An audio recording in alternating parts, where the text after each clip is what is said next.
Am I the meanest? Pawn's drunk. Am I the prettiest? Pawn's drunk. Am I the baddest mofo low down around this time? Pawn's drunk. Well, who am I? Pawn's drunk. Who am I? Pawn's drunk. I can't hear you. Pawn's drunk. AKA Mr. Moo Woo Shot himself. Of Harlem.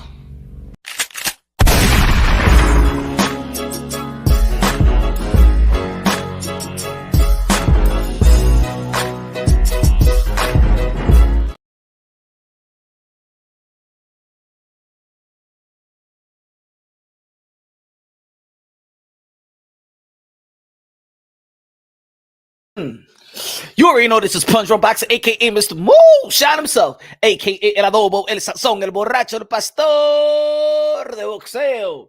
Ladies and gentlemen, first and foremost, God bless each and every one of y'all. How you doing? How you doing? How you doing?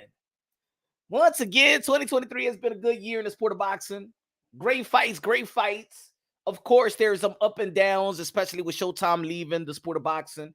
HBO love, Showtime love, PBC looking for a new home. Golden Boy Promotions are looking to secure a lucrative and exclusive deal with the Zone. They going month by month. So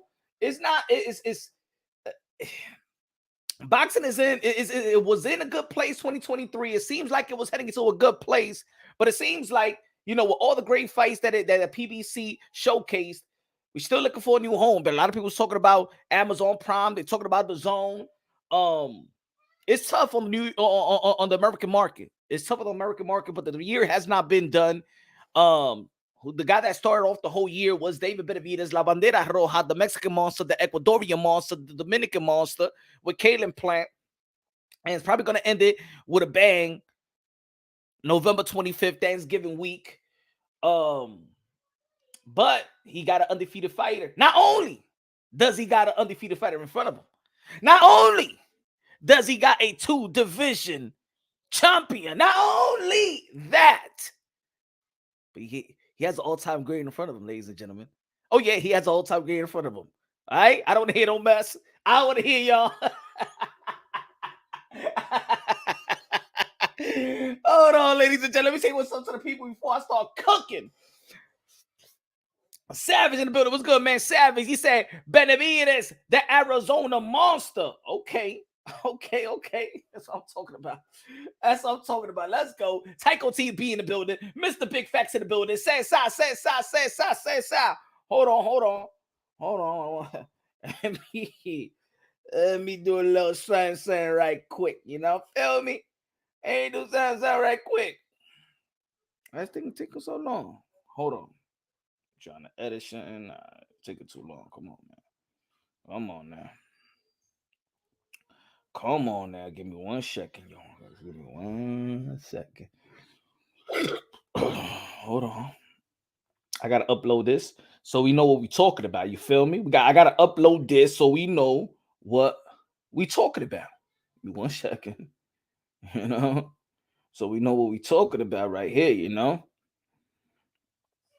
Shout out to the people, man. Smash the like button on your way in. Smash the like button on your way in. Hold on. Let me upload this so it can make all sense. You feel me? Philip in the building. Philip,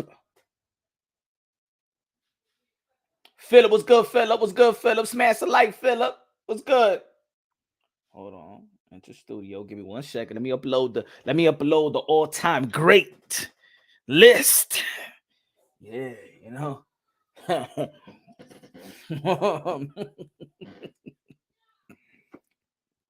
Hope everybody's doing well. I hope everybody's doing well.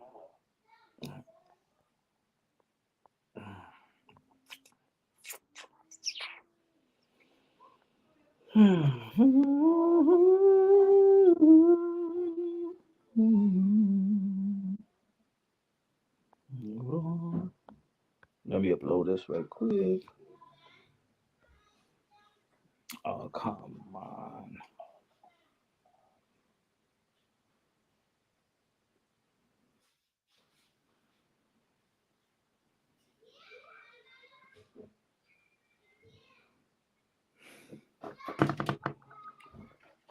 Hold on, let's take a man long right quick.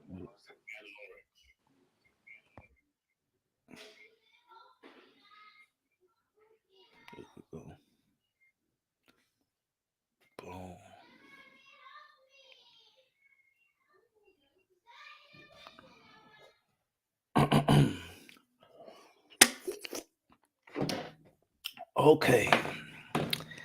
All right. Let's talk about it, folks.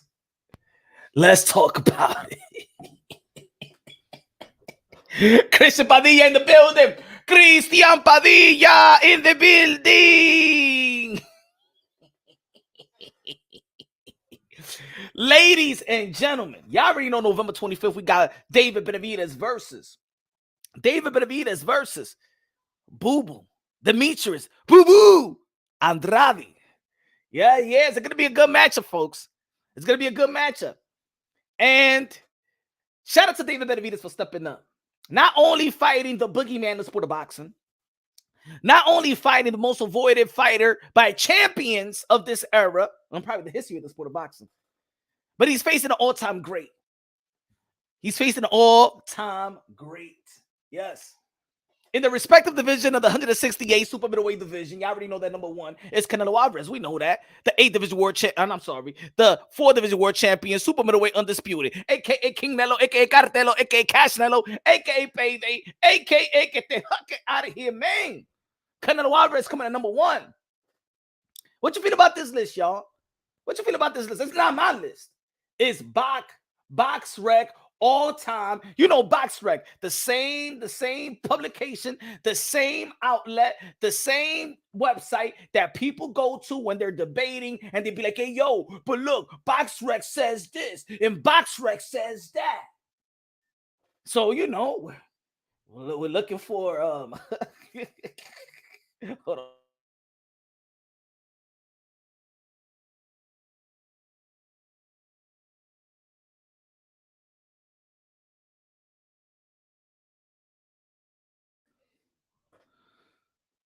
Yeah, book award belongs top 3. Stop it, man. BoxRec is a computer. You can only do so much with BoxRec. Oh, now it's a computer, huh?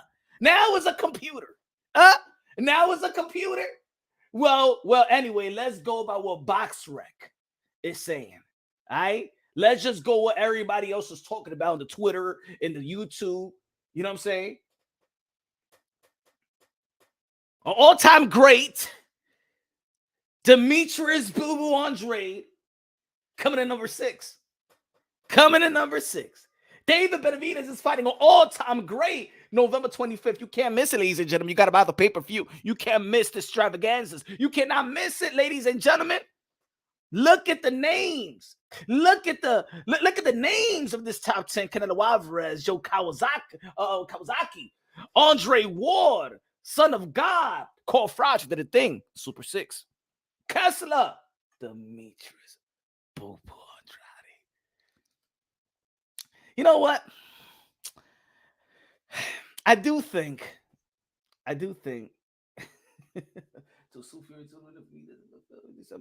Oh yeah, for real. Oh. Hope so. Well, I know that Gabriel Sanchez. Let me see. Is that breaking news? Let's see. Let me see. Tyson Fury. Let me see. Let's see. Is it true? I haven't heard that. Let me see. Let me see. No. Ain't no news about that yet. Let me see. Ain't nobody suing. I don't know. Maybe you got some info. I don't know. I can't see it, y'all. I can't see it. Here on your thumb. I can't see it right now. I can't see it right now. What's good, the famous? What's good? He said punch. What's good, man? Now you know good and damn well Andre is top 10 super middleweight. You and I both can name like 20 guys behind him. Pause. As of today, but he will be on that list after the November 25th. Well, he's on that list now. We're talking about the list. Now. Huh? This BoxRec, ladies and gentlemen, this is where all the hardcore boxing fans go to.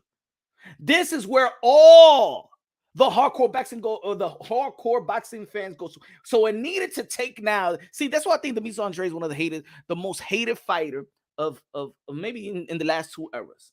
I think he's about to be hated more than Floyd Mayweather, for real.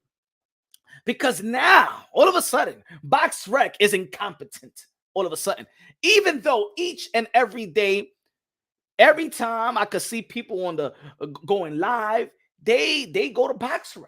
They go to BoxRec to get their info, to get their facts. To get their facts. Even when you're debating somebody, go check BoxRec, check his resume, check. This guy is 20 something. No, look, he's ranked number this. Look, he's ranked number that. But when it comes to Demetrius Andrade, now BoxRec is incompetent. BoxRec is just a computer. BoxRec is no bueno. Who's behind BoxRec doing this? No. Let's go. Because I know when I say, Demetrius Andrade is a good fighter, y'all don't believe me. When I say Demetrius Andrade is the most duck fighter by champions of this era, probably the history of the sport of boxing, you guys, no punch, you're a fanboy. No punch, you that's your boy. No punch. Oh, so now the robot is the boy of Demetrius Andrade. What happened? The robot is on Demetrius Andrade's payroll now. Keep that same energy. Keep that same energy. And if y'all don't keep the same energy, I never want to hear anybody in this community reference BoxRec for anything. How about that? I don't want to hear that, because you know what I'm going to say? It's a lie. It's a computer. It's a lie. Nah, he's not ranking that. No, that's a lie. No, he didn't beat that one on. It's a lie. No.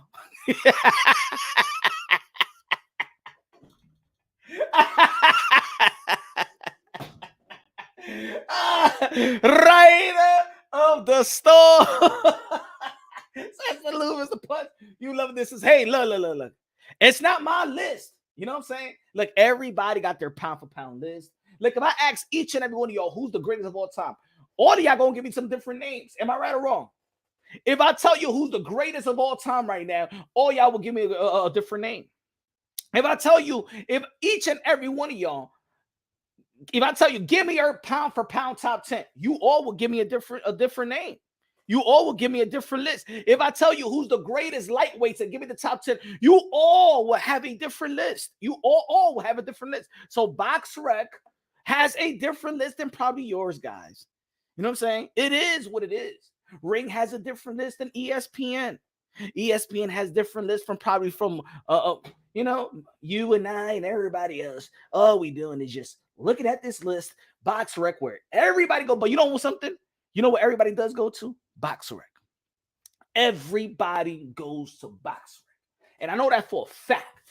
Everybody goes see every hardcore boxing fan that want to check some information. The next fight, if a fight was made, was the outcome of a fight, what the judges at, where it took place, you're gonna go to BoxRec. So, ladies and gentlemen, let's talk about BoxRec. And Demetrius Boo Andrade is an all-time great. Heading into the ring versus November 25th versus David Benavidez, who's not your top 10. And you know what? Looking at the list. Smash the like button. We got 24 people. Come on, man. Come on. You ain't going. Come on. What's going on over here, man? I'm not going. I'm going here for a short period of time. Come on, man. Why y'all giving me this mediocre numbers like that? Why people ain't showing love to punch? What's going on in this community, y'all? Damn, let me see how many like buttons we got. We got 25. Okay. Got 25. All right. Okay. All right. Dang, what's going on in this community, man? Nobody want to talk boxing no more? Should I go after somebody and something like that? Sheesh.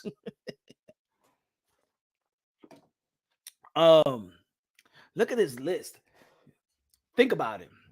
If Canelo Alvarez needs to face one of an all-time great in 168, looking at the list, who should Canelo Alvarez fight in Cinco de Mayo?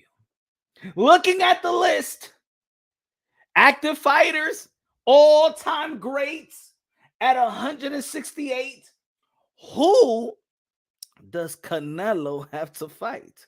Tycho TV, what's good, man? Say sign in the building, what's good?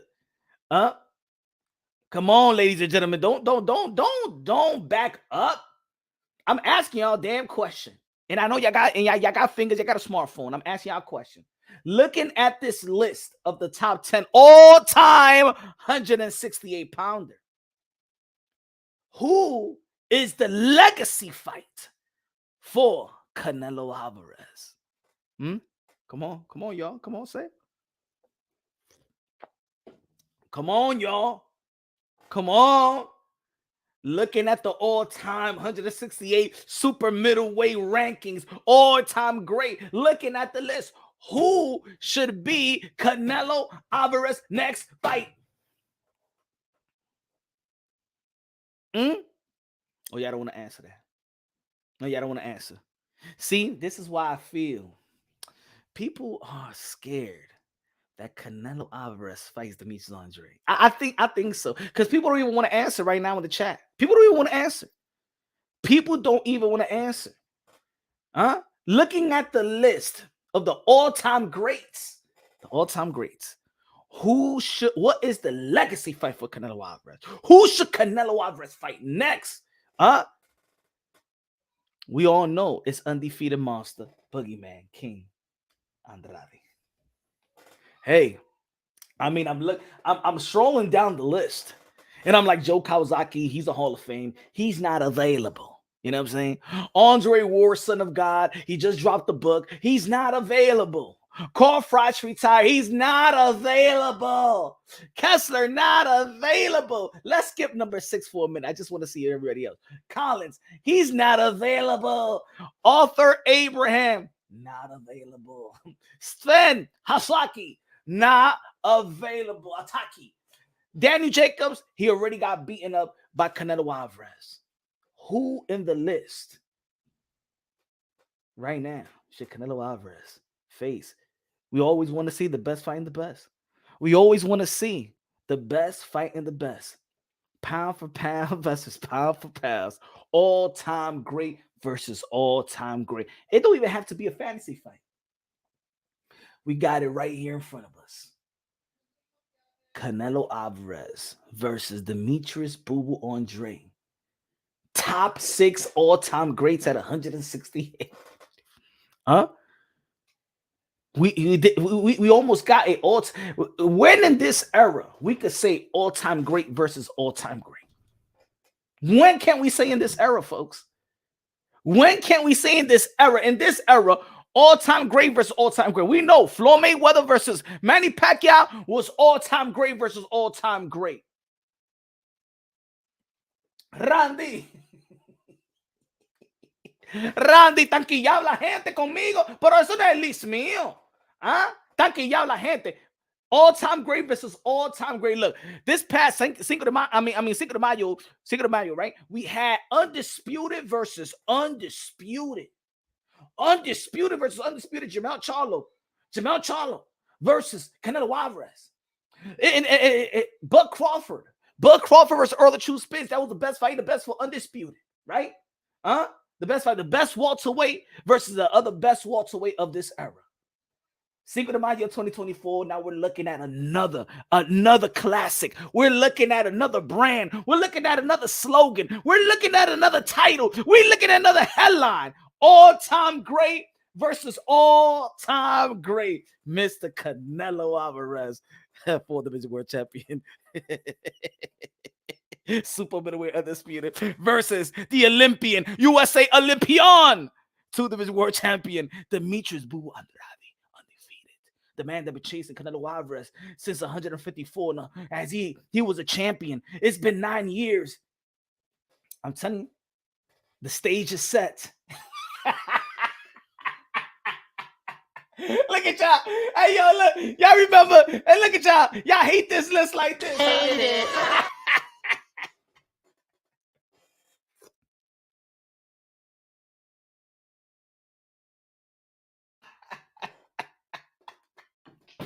You can't handle the truth.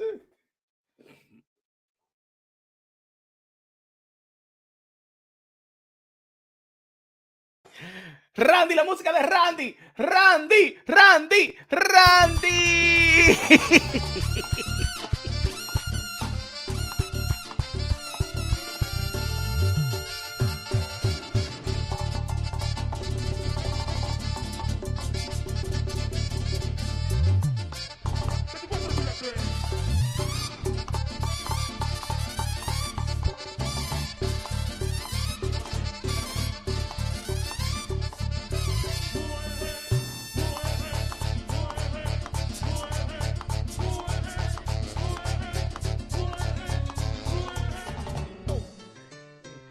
DJ Camelo Alex Sensation, págame la música, yanketing. All right, my friends. All right, my friend. Look, don't be mad. I'm just reporting the news. I'm just reporting, like my brother Ellie said back. I'm just reporting the news. Don't get mad at me. I didn't make the list. I did not make the list, ladies and gentlemen. Don't be mad at me. Don't get frustrated with me. It's not my list. I'm just looking through BoxRec. I found the list, and God damn it, that's the list.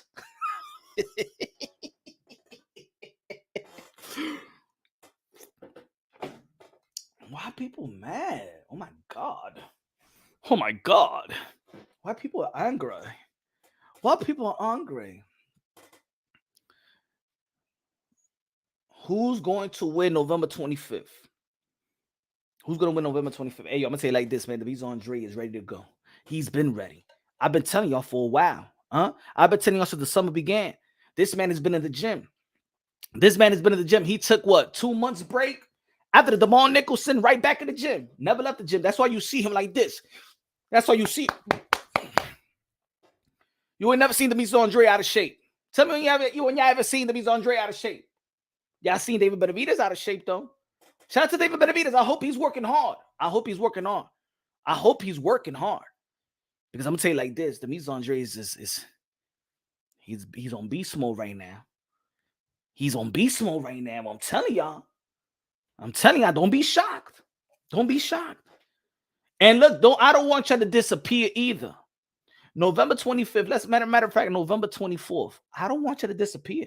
Y'all better not hide from Mr. Moonshine. Y'all better not run.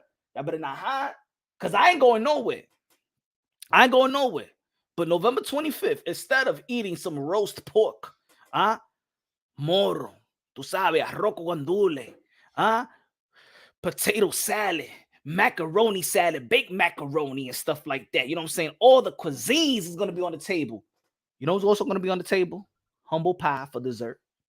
I don't want you to choke on crow bones. You know what I'm saying? No crow bones. But I don't want you to hide from Mr. Moonshine come November 25th. The poll is closed. Let me see what the poll at. Let me see what the poll at.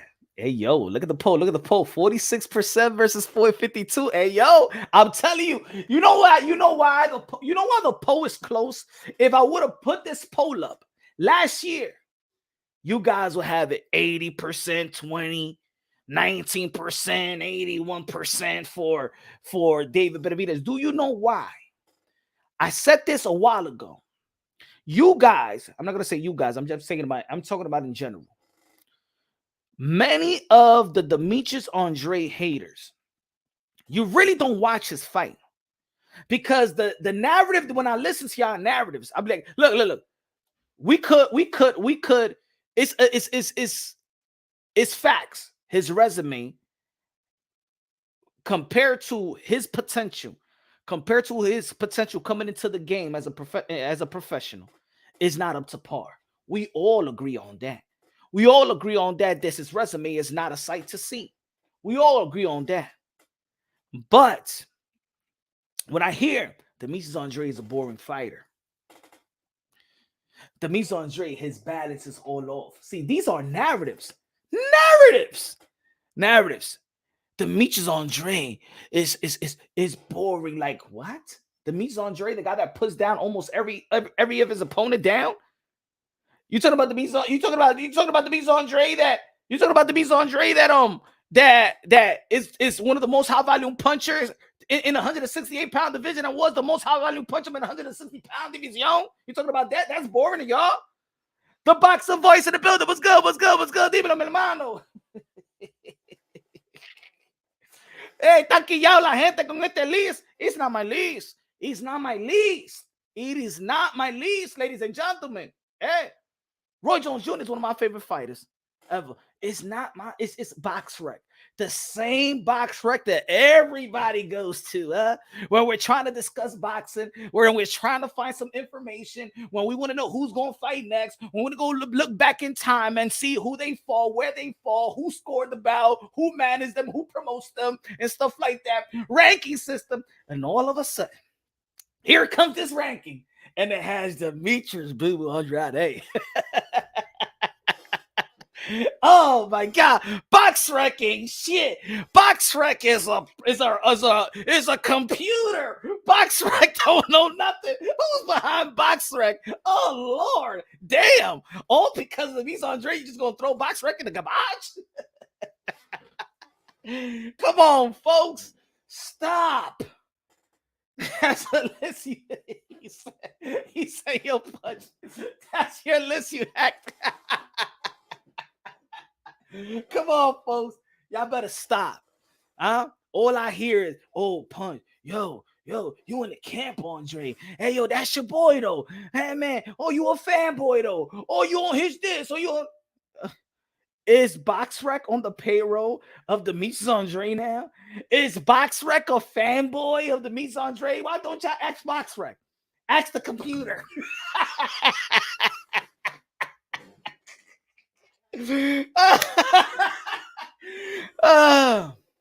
He said, we understand it's not your list. It's not my list. It's not my list, folks. It's not. It's not. Ladies and gentlemen, what y'all felt about only reason I disagree with is that because Andrade barely had one fight at 68. Hey, look, everybody got their list, man. Everybody got their list.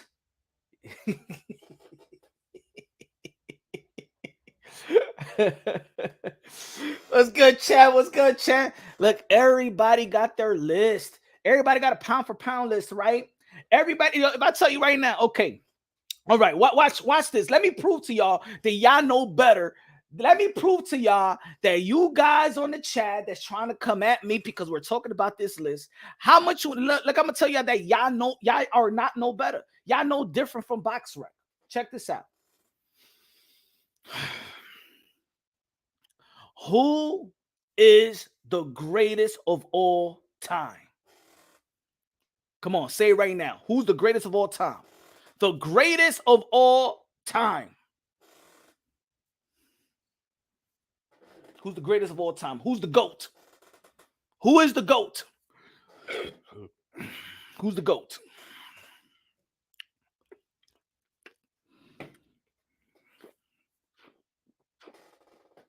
Let's see. CCI in the building said Ali. Cobra status.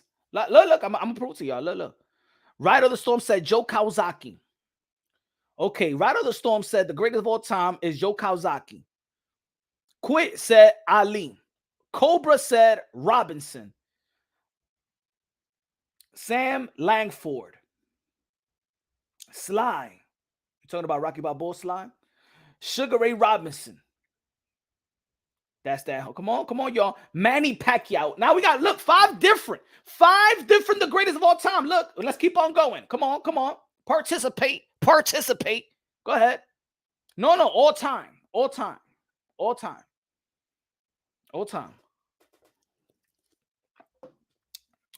Rocky Marciano. Okay. Jack Johnson. Look, we got Jack Johnson, Manny Pacquiao, Ali. Who else? Jack Johnson, Manny Pacquiao, Ali, Rocky Marciano, Sugar Ray Robinson. Who else we have? Floyd Mayweather. Philip said Floyd Mayweather. Another one. Floyd Mayweather. Look at this. So nobody's on the same page. Let's be real. Let's be honest. Nobody's in the same page. The same thing with the list.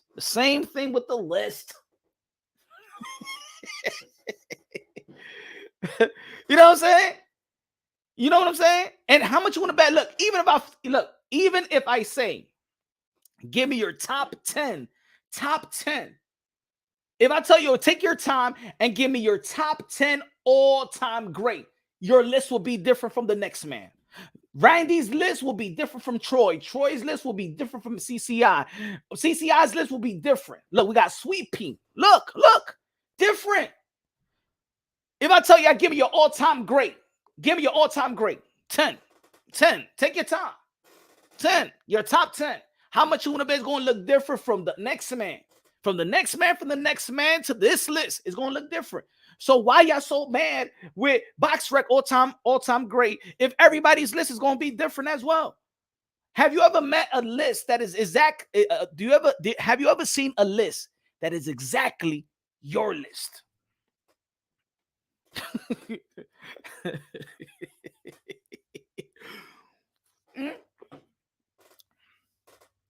Come on now. Come on. Jesus, that's difficult. That's difficult, right? That's difficult. Don't be mad at BoxRec, because you're gonna be running a BoxRec tomorrow to check something out. Don't be bad. Not Fury, that's for sure.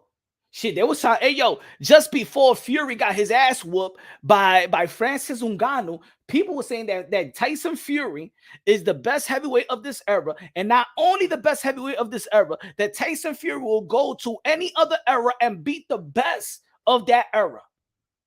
Francis Ngannou came, pause, and then all of a sudden everybody changed their mind about Tyson Fury. That's what I was hearing. I was hearing that Tyson Fury could transition to any other era and probably be the best of that era. I've heard it all. I said they said Tyson Fury could be Jack Johnson, Joe Louis, Rocky Marciano, Muhammad Ali, George Foreman, Larry Holmes, Mike Tyson, Lennox Lewis. I heard it all. Francis Ngannou came, pause, and changed everything about Tyson Fury. Francis was the toughest fighter for Fury.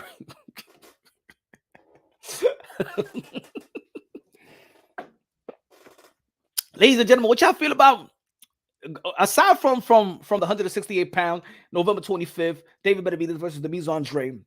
A lot of people is talking about in the YTBC the Ellie setback versus Bill Haney. What y'all feel about that, folks? We was talking about it yesterday, but I was doing it live on my phone and stuff like that. What do y'all feel about this, folks? What y'all feel about this? Let's run it. Let's run it right quick. You know what I'm saying? Let's run it right quick, right fast. Hold on, give me 1 second. Let me take this thing off. If you want to donate to the channel, you already know where to go. If you want to smash the like button, smash the like button. If you want to send a super chat, send a super chat. You know what I'm saying? If you want to contribute to the channel, you can contribute to the channel. Nobody holding you back. Here we go. This we was talking about yesterday and stuff like that. So let's run it right quick. Bill Haney, father trainer of Devin the Dream Haney, was saying a lot of things below the belt. Probably crossed the line. Probably went too far. He called Ellie Setback, ES News, one of the hardest working men in boxing. In independent news, has done a lot of exclusives, has brought us in the inside of camps of Manny Pacquiao, of Canelo Alvarez, just Gervonta Tank Davis, Deontay Wilder. Deontay Wilder is a guy that trusts a few men in the sport of boxing. And Ellie Setback is one of the few men that he trusts. Mike Tyson has interviewed a lot with Mike Tyson. Has interviewed, go to the Robert Garcia gym. This man right here, Ellie Setback, whether you like him or not, whether you don't like whether you like the way that he conducts an interview, the way that you don't like the way that he conducts an interview.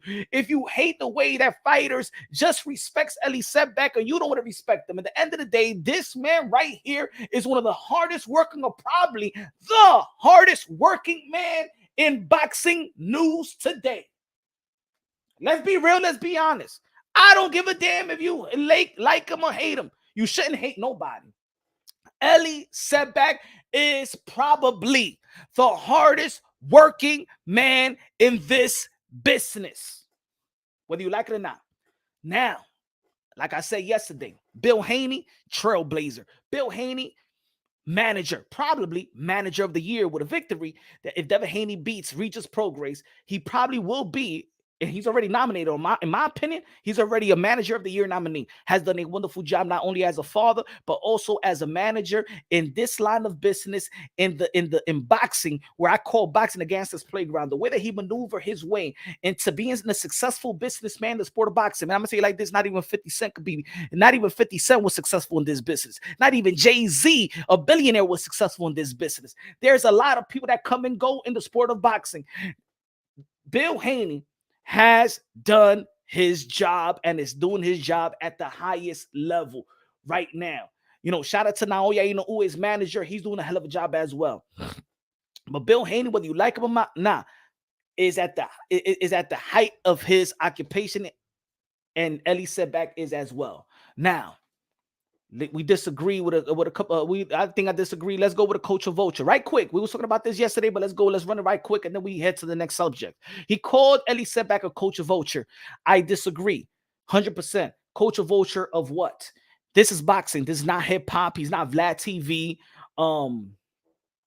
CCI with a $2 super chatty body K. What's good, CCI? Reporting. Good looking out with a $2 super chat, my brother.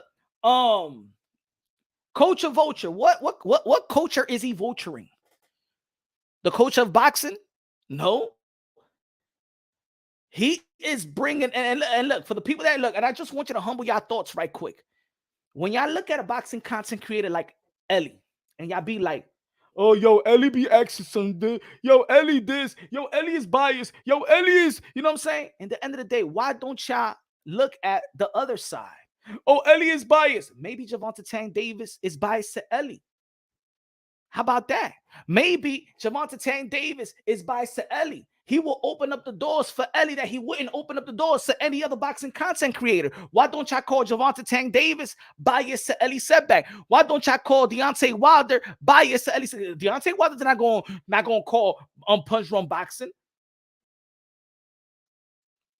Deontay Wilder's not going to call you, but guess what? He opens the door for Ellie Setback. Why don't y'all say, I know it's easy for y'all to always say that a boxing content creator's got to be a fanboy to a boxing fan, or to a boxer, to a fighter, and stuff like that. We're fanboys of these fighters.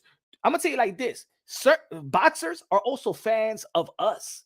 They're also fans of boxing content creators. And let me tell you like this. For the people, let me put my picture up here. Hold on. Let me take this out for a minute because I want to make myself clear.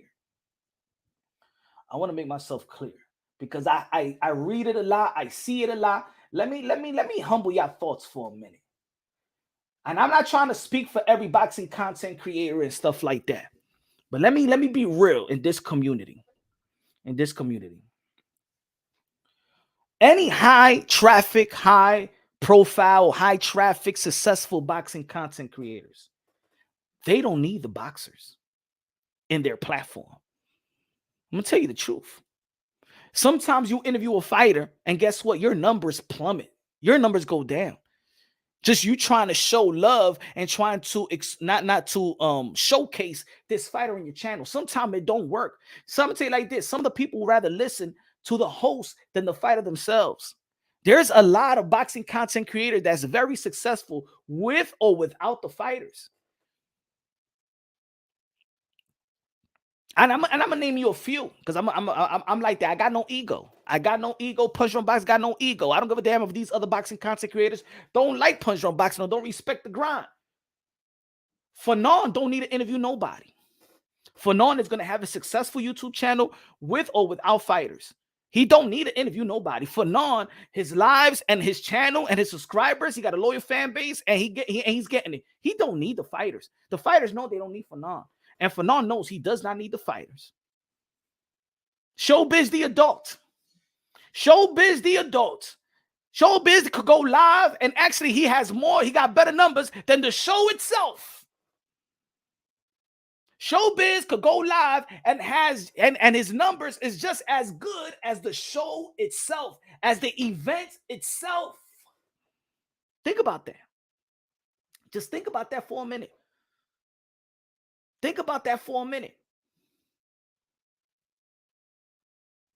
Showbiz don't interview really nobody. They're not in his show. There's not in his podcast. He's going to be successful with or without them. And he's been successful without them. The same thing for Blue Bloods, Sports TV. The same thing with Nestor Gibbs. If he says, you know what, I'm not gonna interview nobody for a whole month. His fans, his following, his fans, his support is gonna be just as strong. So for people out there in the chat that doesn't have a boxing a channel and stuff like that, to be like, yo, Punch Drunk Boxing, you a fanboy of this, you a fanboy of that, you a fanboy of this, please, man. What makes you think that they're not fans of us? Why do you think people was mad when Jamel Charlo was shouting me out on this press conference versus Brian Castano? Huh? What about Andrade? What about Tio? Just as much as I could be a fan of these guys, They're a fan of me. Look, when I was doing the media I had media credentials to Triple G versus Canelo Alvarez. They asked me, do you want to go to the green room? I didn't see that you asked the question. We're going to pick like 7 people and stuff like that. You could come up. Punch Drunk Boxing, you didn't ask him a question. We love your channel and stuff like that. You very, very funny. Come upstairs to the green room. And Canelo Alvarez is going to go up there and stuff like that. And you could come and ask him personal, exclusive questions and stuff like that without everybody else. Cool. I stay on the cut. I stay in the back. All right, bang, bang. That's why you didn't see me ask a lot of questions when everybody was all in the Triple G Canelo Alvarez trilogy on Tao Restaurant. Okay, yeah, porque me dijo que I'm gonna get my opportunity to just be with Canelo Alvarez and speak to Canelo Alvarez and I think with 5 others and things of that nature. They respect the work as well. So Ellie Setback has done a wonderful job. You got to understand before you start hating on boxing content creators or independent media that we're doing this for you. We're interviewing guys for you, not for me, to be honest, because to be honest, I could be like, hey, yo, let me have a conversation with Demetrius, let's say Demetrius Andrade, or let's let me have a conversation with Coach Cunningham. Or let me have a conversation with Peter Quillen. Or let me have a conversation with Luis Colazo. Or let me have a conversation with Oscar de la Hoya that my interview was on the phone. Oscar de la Hoya, Punch Drunk Boxing, got the number of Oscar de la Hoya. I don't have to be like, hey, yo, Oscar, let's do an interview for my channel. Or Oscar de la Hoya, I would like to go to your channel and let's do an interview. I could have this conversation myself and get some information and just be an insider and stuff like that and don't have to share it with y'all, right?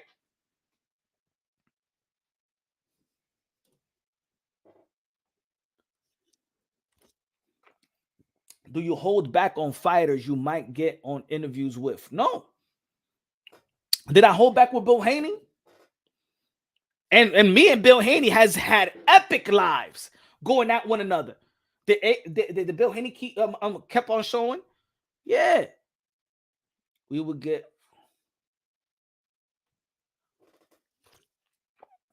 Oh, Punch, you just do because you get the interview. Y'all supposed to be happy for me anyway.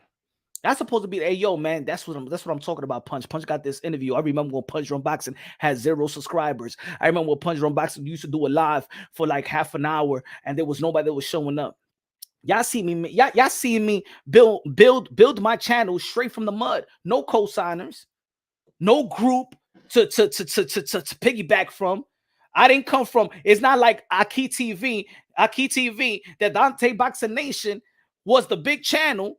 Matter of fact, let's go. That Raw Boxing channel was the man. And then he opened the doors for the Dante Boxing Nation. And then Dante Boxing Nation opened the doors for Aki TV.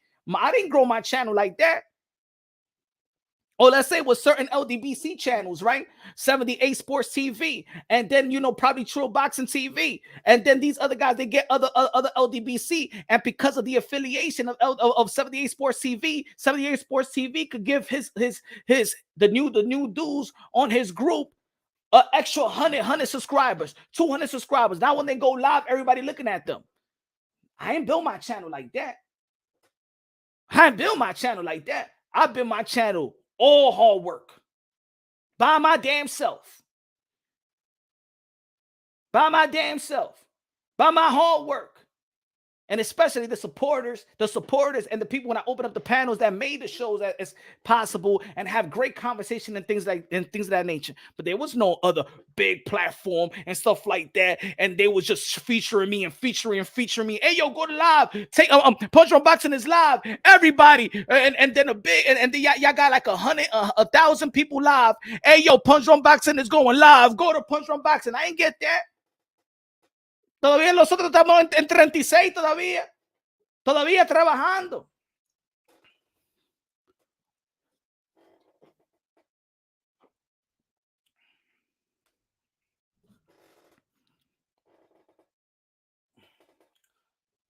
Sí, con 2 pesos de super chatty party que got me plugged in at work and home Punch Drunk. Let's go. But then you got these haters that rather be when they see Punch Drunk Boxing in the interview. Usted no dicen, diablo, Punch Drunk, eso es bueno, man, lo que tú estás haciendo. Good looking now.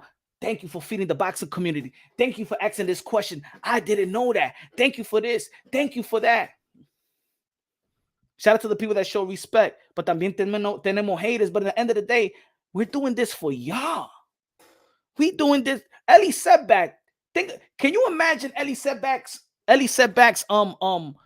content list? Can you imagine?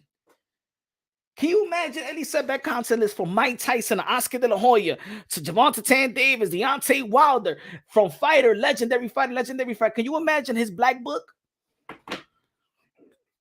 Can you imagine?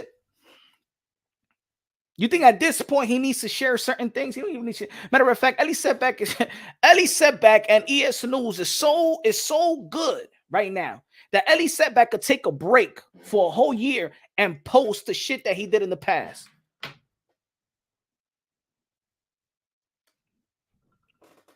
That's how much of let me give you an example. I'm gonna say it again. Ellie Setback has put in so much work in this community that he could sit back for a year and bring back old content, and it was and his channel will still grow and he'll still get numbers. You want me to prove it to you? I'll prove it to you right here. Look at and just me. I'm a small YouTuber.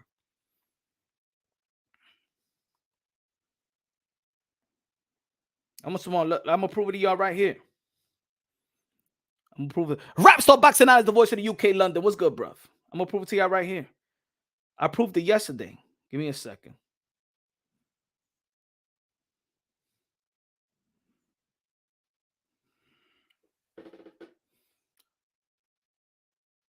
Demetrius Andrade. Look at the numbers. 498. Haney calls out Ellie Setback. 911. Bill Haney versus ES News. 2.3. Must see Haney versus Schofield. Heated argument. 12K. Eso era casi 2 años atrás. 12K. 12K for almost a 2-year content. 2 years ago. Mira eso, 12K. That means my content before gave me better numbers than what I'm doing right now. Mira esa vaina. Do you know how much content I have?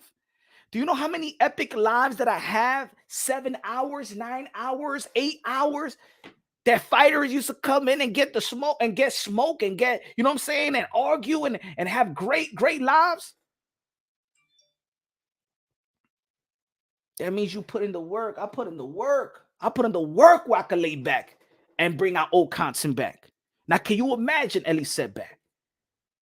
Can you imagine Fight Hype? Can you imagine Fight Hub? Can you imagine the Boxing Voice? They could go to vacation for a year and put up old content back. Because at the end of the day, you know why it still works in boxing? It wouldn't work in the NBA if you have an NBA channel. It wouldn't work like that. You know why it works in boxing? Because fighters only fight 1 or 2 times a year. That every news is actually relevant. Ladies and gentlemen, I could bring you. Look, ladies and gentlemen, what's good, Mark Nash? I could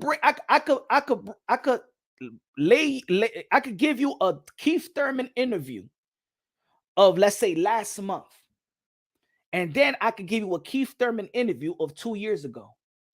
You won't even know what if this was recent or not. He's saying the same thing he said almost 2 years ago.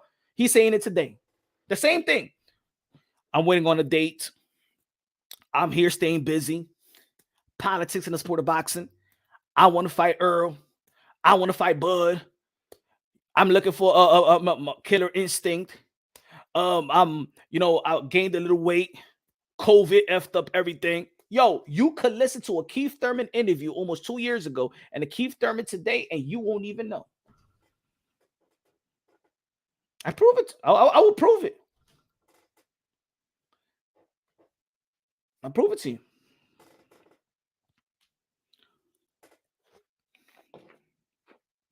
So at the end of the day, people want to be like, hey, yo, you want his shit? You a fanboy of this? I'm gonna tell you like this: fighters need us more than we need the fighters. I'm gonna say it again: fighters need us more than we need the fighters. Of course, we need the fighters to step inside the ring Give us some content. But I'm just saying, in the chat, if a guy like Devin Haney, I'm gonna say like this: if a guy like Devin Haney retires, Bill Haney goes. Devin Haney goes outside of the sport of boxing. Let me ask you a question: who's more important for this community, Ellie Setback or Bill Haney? Let me ask you a question. Let's keep it real. Y'all in this community, who is more important for this community, for the YTBC, Bill Haney or Ellie Setback? Who has done more for this community, Ellie Setback or Bill Haney?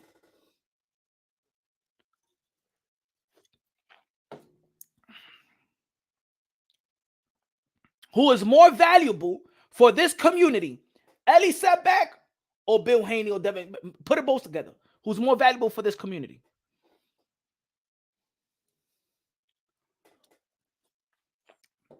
So before G Smooth said Ellie, Rapso said that's what the business thinks too, then Punch. For real, Ellie for sure. He'll set your car on fire for talking bad about Canelo. What you talking about, you haters? Ego or your haters? Regardless, nobody keeps me happy. I keep myself happy. I'm blessed, champ. Probably Ellie. Demon Wester says Bill. You're lying. You're lying. You're lying. Nobody, no, I don't think that nobody can match the portfolio of Ellie Setback. Stop lying. Stop lying. Y'all too old to be trolls. I seen the analytics. The analytics says that 25 and up, 25-year-old men and up watches the YTBC. There's no little kids that be watching the YTBC. Check any boxing content creator. Check your analytics. You don't got no children watching it. So grown men, stop with the trolling. I'm late, to be honest. I don't even know what Ellie said to spark this. And that's what Bill Haney said. Bill Haney said yesterday that Ellie Setback is a culture vulture, that Ellie Setback is a scumbag, that Ellie Setback is a cancer to the sport of boxing, in which I disagree. He's not. He's the opposite of everything. He's a blessing to this community because he brings us exclusive that we look. I'm gonna tell you like this. If you want to know something about I'm gonna tell you that there's what I'm saying is people need to stop trying to diss boxing content creators, trying to say that we fanboys of this and this and that, if we actually feeding the boxing community. We feeding the boxing community. Bill only good for Devin. James, exactly. Bill is only good for Devin. That's it. Ellie is good for the community. I'm not saying that Bill Haney and Devin Haney is not good for the community for the meantime. But what I'm saying is Bill Haney works for his son.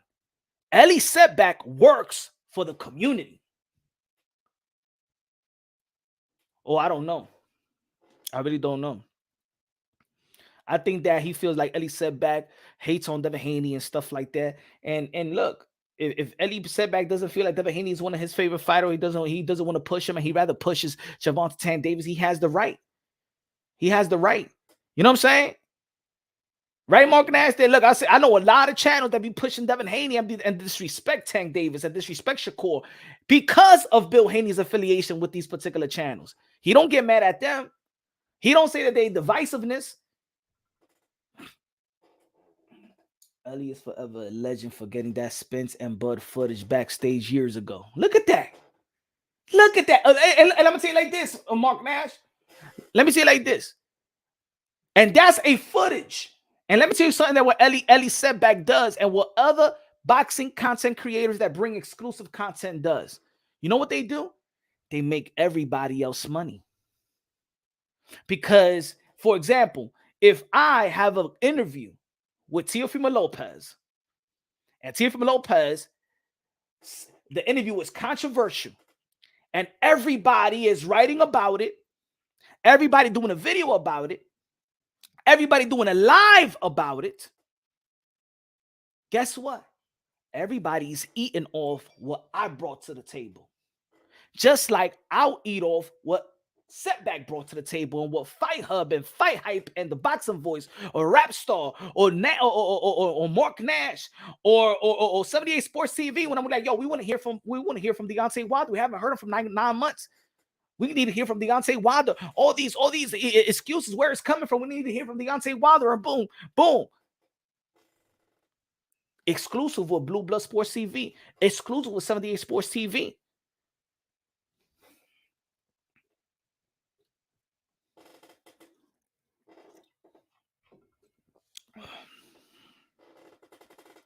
Yeah, I had 10 channels use my Michael Williams Jr. interview about Roy Jones Jr. It was controversial. So in the end of the day, everybody nobody should be telling a boxing content creator, oh, you a fanboy, you on his dick, you on that, you on this. Motherfucker, I'm giving y'all motherfuckers a fucking food. I'm giving y'all food, just like every boxing content creator with exclusive content is giving y'all food. It's giving y'all food. Rapstar Boxing Knowledge had Nito Donaire and his father going at it live. Nobody in the world of boxing had that content.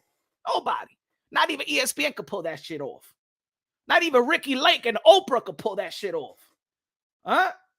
Mill City Boxing, the channel of the year. Shout out to my brother Mill City Boxing, doing this thing, interviews after interviews after interviews. You think it's easy, y'all? Ladies and gentlemen, you think it's easy to pull what Mill City Boxing is pulling right now? Y'all think it's easy? You know how hard it is to just get a interview like an Oscar to the whole. You know how much that was? Almost a month and a half.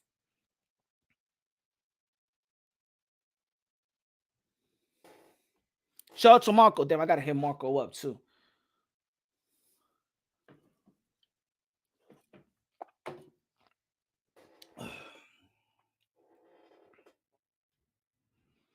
Shout out to Raw Boxing TV, my guy.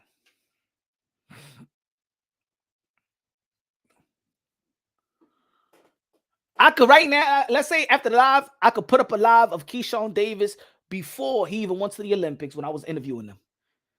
I had 3 interviews with Jerome Boots Ennis before all y'all mother effers was trying to say that Jerome Boots Ennis was that good. When I was trying to tell y'all 5 years ago. I told y'all 5 years ago. I got an interview 5 years ago. I've been trying to tell you that Jerome Boots Ennis is going to be the second coming of Roy Jones Jr. He's going to be a force to be reckoned with in the welterweight division. Told you that 5 years ago. I was showcasing Boots Ennis fight. As a matter of fact, even Boots, look. Even my interviews with Boots Ennis don't even hit a K because nobody really knew who he was. Look at that. Hold on. Prove to y'all. Look at this. Hold on. Where we at?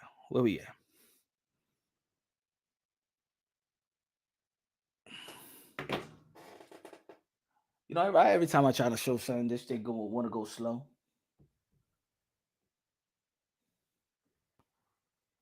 Show wrong.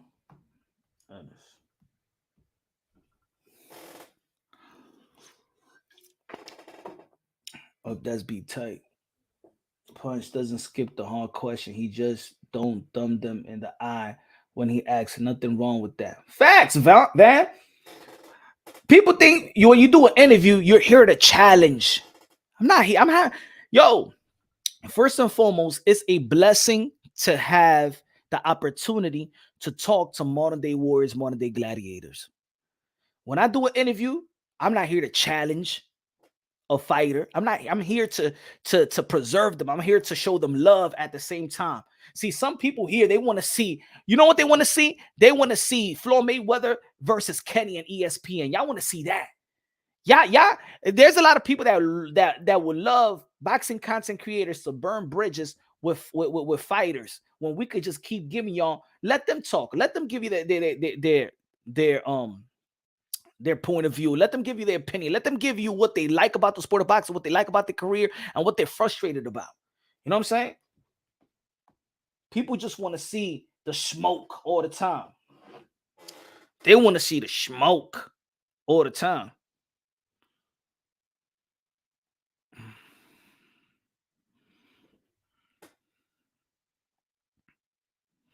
I noticed, Punch, when I did the biggest interview of work in boxing, I never got the credit. It happens like that. But rap star, that's what I was saying. That's what I was saying earlier. That it doesn't matter. I notice in this community, it truly doesn't matter. It doesn't matter if you do a live and it's just you on the panel. You do a live, it's just the homeboys that subscribes and want to join on the panel and talk and debate boxing, or when you have my interviews with Schofield do more numbers than my interview with Oscar De La Hoya. My interview with Keyshawn Davis does more than my interview with Jerome Bruce Ennis. You don't know what the community wants. You don't know what the community likes. You know what I'm saying? And then there's other channels that they like to undercover watch yo-ish and don't give you the props, don't give you the credit. Want to feature your interviews, want to feature your chat, you know what I'm saying? But don't want to be like, hey, yo, we got this from Punch Drunk Boxing, and we got this from such and such and such. Punch, you be taking it too personal. Nobody ain't saying YouTubers aren't great, but Ellie only there to stroke the fighter's ego. Let them, hey, yo, brother. He said, Punch, you taking it too personal. I'm not taking, I'm not taking, I don't have no personal relationship with neither. I'm cool with Ellie. Me and Bill Haney, we went back and forth. He showed me love before. I have all respects for Bill Haney. I have all respects for Ellie Setback. No problem. You know what I'm saying? I'm not taking nothing personal. I'm just letting y'all know. I'm letting y'all know that at the end of the day, we work for y'all as well. We are bringing exclusive to y'all. A lot of exclusive that we bring to y'all, I could keep it to myself. That's what I'm saying. A lot of us could, he said there's to stroke the fighter's ego. What's so, even if we want, even if we want to stroke, we do this every day. We stroke the fighter's ego. We're boxing fans. We here as fans, not here as detractors, not here as hecklers all day. I'm a fan of boxing. I want everybody to do well. I want everybody to get theirs. I want everybody to get paid. If it's stroke the ego, I'd rather stroke the ego of a fighter than hate on them. Why does boxing content creators want to give a lot of props to fighters? Because if it wasn't for fighters as well, if it wasn't for fighters of them getting inside our ring, we really won't be having nothing to really talk about but just gossip. Hey, and gossip sells. As a matter of fact, gossip sells more because fighters don't fight like they used to. So we got a lot to talk about. A lot of boxing content creators, we're forced to make up like headlines and stuff like that. Sometimes we don't have nothing to work with, and we see an emoji by Gervonta Tank Davis, and we say, okay, Gervonta Tank Davis got an emoji. This means that he wants to smoke. And we do a whole video of he wants to smoke. You rather hate the fighter or praise the fighter? You rather hate the fighter or praise the fighter? You rather preserve, or you rather to kick a fighter when he's down? I even see it in the community when people are going at fighters like Jamal Charlo, right? What can we say about Jamal Charlo? He hasn't been in the ring for over 2 years. And this channel was going at Jamal Charlo, and this channel was disrespecting, and this channel was laughing, and this channel saying he's mental, and this channel and stuff like that. You think I'm going to be another channel and jump the guy? Nah. Matter of fact, you know what I'd rather do? Hey, yo, Jamal Charlo, man, I hope you get the situation with your family right, get your head back together and stuff like that. You know what I'm saying? Get back in the gym. Hopefully you healthy, you're happy. Build that man up. Because at the end of the day, the boxing community is all he got. The boxing community is what all these fighters got. I'm not here to break Adrian Broner, man. He's slacking and stuff like that. Let's pray for him that he overcomes his alcoholism. What more can we say? Ha, laugh at him. Make a whole live entertaining the fans and trolling them and stuff like that, and then capitalize off their downfall, capitalize off their suffering. Is that what we're going to do now? just so we could crack some laughs, get some super chats and things of that nature. Nah, I'm not about that, man. I'm a grown ass man. And maybe there's gonna be a time where God forbid, I go through some tough times.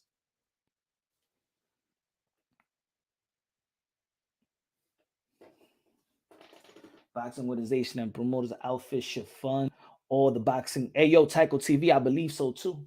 They need to start doing that. I'd rather preserve boxing as a whole. Everything that falls into the umbrella, everyone involved is what's keeping boxing alive. Facts, right of the storm.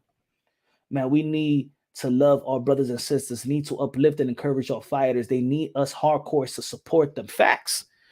Yo, why you think that a guy like Tim Smith, before they made that deal with Bud Crawford or Earl the True Spence, says that we're going to rob the fight? The boxing industry really don't respect the hardcore boxing because every time they look at these platforms, it's all about hate, hate, hate, toxic, toxic, toxic. They don't even want their fighters to do interviews with us. These publicists get so mad at these fighters. You think that the publicist of Top Rank wants Teofimo Lopez to do interviews with Punch Drunk Boxing? Man, do you think you think these people want these fighters?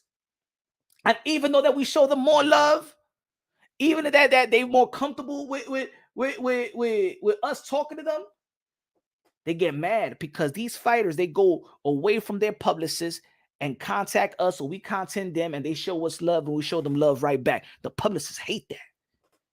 These promoters, these publicists, these managers, they be hating that. I ain't even gonna mention no name. There was a publicist that hit me up and almost like got mad at me. She said, you have to go through me to get the interview next time. Next time, man, I gotta go through you. I ain't gotta go through you, woman. Me and the fighter, we have now a friendship. We have a friendship. We have a, you know what I'm saying? If you wanna talk to me, let him talk to me and let me interview him, stuff like that. And what you gotta do is tell the promotional company that be like, you know what, man, this interview gets the best out of this fighter. We need to hire him. Let's hire Punch Drunk Boxing and let Punch Drunk Boxing interview him. See, they don't think like that.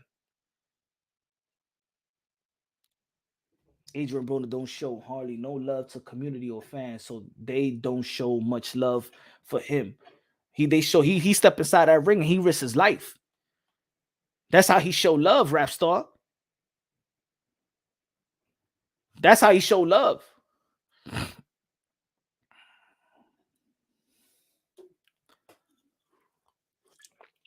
I'm not saying he perfect.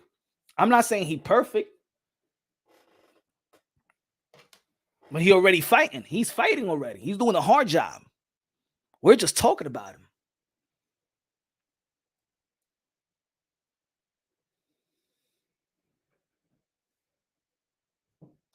But again, there's a community that don't need these fighters in their platform, so they don't care about these fighters because they already get theirs without the fighters. That's why you see a lot of boxing content. Why the boxing content creator, the boxing content creators that you see disrespect fighters more. You don't see them in you don't see them in the arena next to these fighters. You don't got. There's a lot of people that a lot of boxing content creators that call this fighter pussy and pussy this and pussy that and stuff like that. But they won't stand in front of their face and ask them and say that to their face. How many times you see that? How many times you see fighters out there and what happens to all these fans that be in the YTBC talking all that crap? Why we don't see all these fighters go at Tank Davis? Teofimo Lopez don't have no bodyguards. He got a lot of haters in this community. And I've walked with Teofimo Lopez. I ain't never met a hater yet. I ain't never met one hater step up to Teofimo Lopez. Walking in the streets of New York, I haven't seen one hater said whatever they say about Teofimo Lopez online. I never see nobody step up to Teofimo Lopez. Why?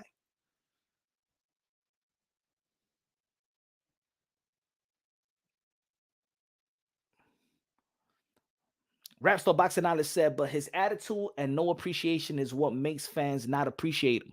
How about when the fighter is doing everything right? Do we appreciate those fighters?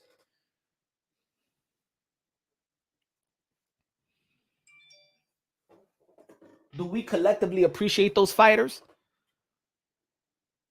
Devin Haney's going to be fighting Regis Prograis. Does everybody appreciate Devin Haney? Or you hear half of the people always talking shit?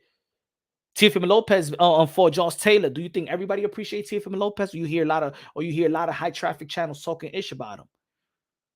What about Ryan Garcia? Ryan Garcia stepped up, took the stipulations, rehydration clause, catch weights and stuff like that, and then when he got beat up, it's like ha, you quit, you ain't this, you ain't shit, and stuff like that. Do we appreciate that Ryan Garcia took that fight, put his life on the line, so we could be talking about it and we capitalize from it? Do you think that they get the almost respect and appreciations of this community? No. You know it and I know they don't. You know it and I know they don't. They don't.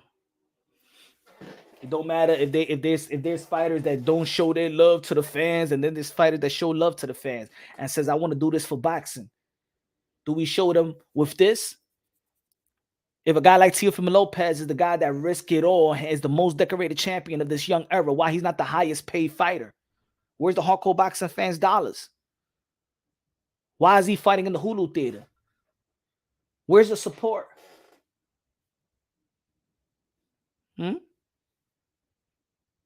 No?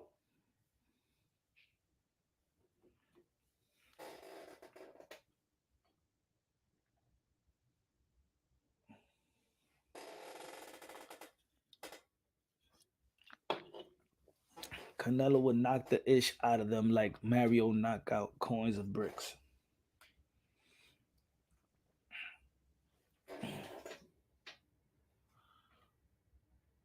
Will Canelo Alvarez run if Demetrius Boo Andrade beats David Benavidez?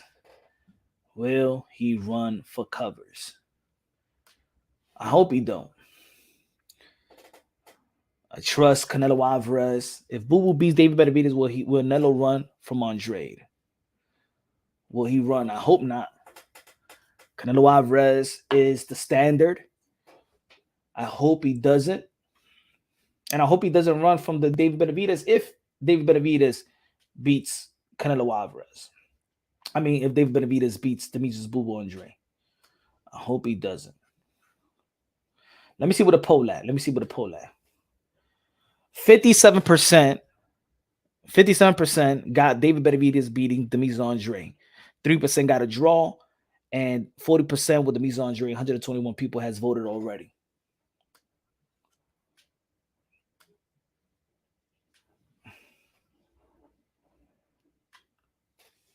Hit the like button. Philip said, hit the like button. Hit the like. How many likes we got today?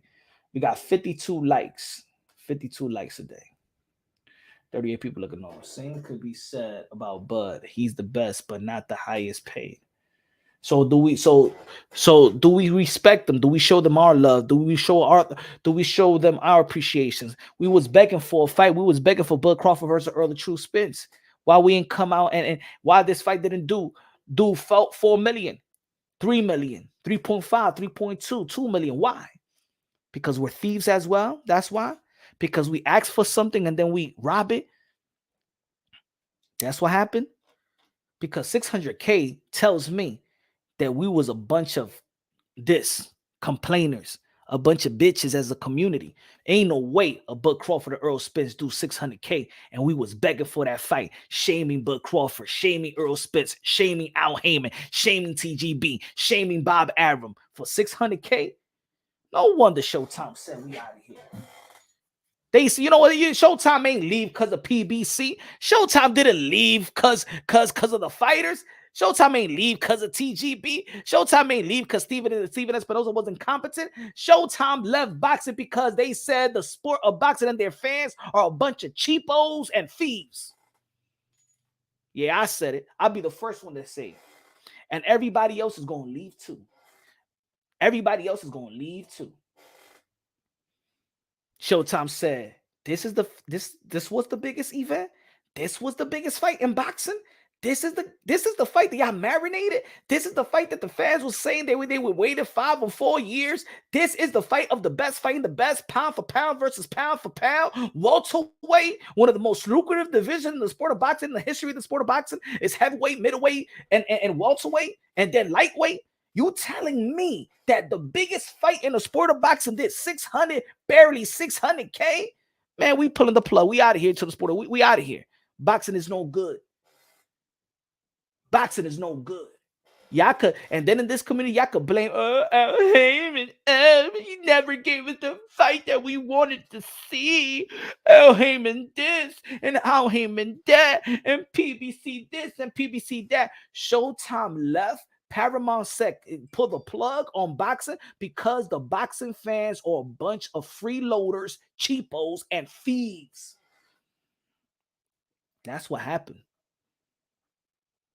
The reason why Golden Boy Promotions haven't secured a long-term deal, because I remember I spoke to Oscar De La Hoya. We did an interview. I asked him because I really thought they had a 5-year deal already. He said, we're still negotiating. They've been negotiating for a year. You know what they're waiting for? On the boxing fans. Why? Think about it yourself. Why are they going to give all this money and a budget to Golden Boy Promotions?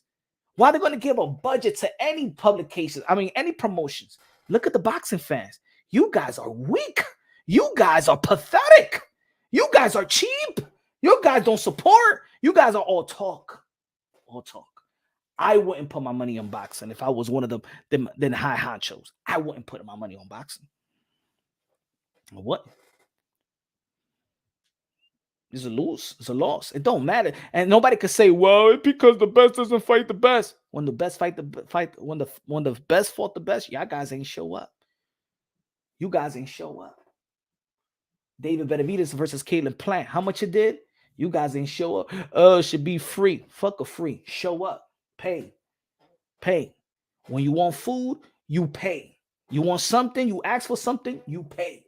You want a pair of sneakers, you pay. You want a bottle of water, you pay. You want lights, you pay. You want punani, if you can't get it, you pay.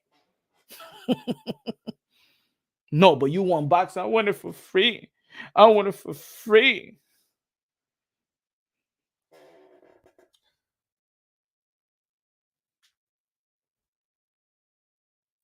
I'm still scratching my head about that 600K. Watched it over family members, but I still order it for I still order it. But to be honest, 600K was a smack in the face. This is what we. You telling me that Tommy Fury? You telling me that Tommy Fury, KSI, sells 1.3 in boxing? And Earl Spence and Bud Crawford sells 600K? Let's be real, bro. They don't take boxing serious.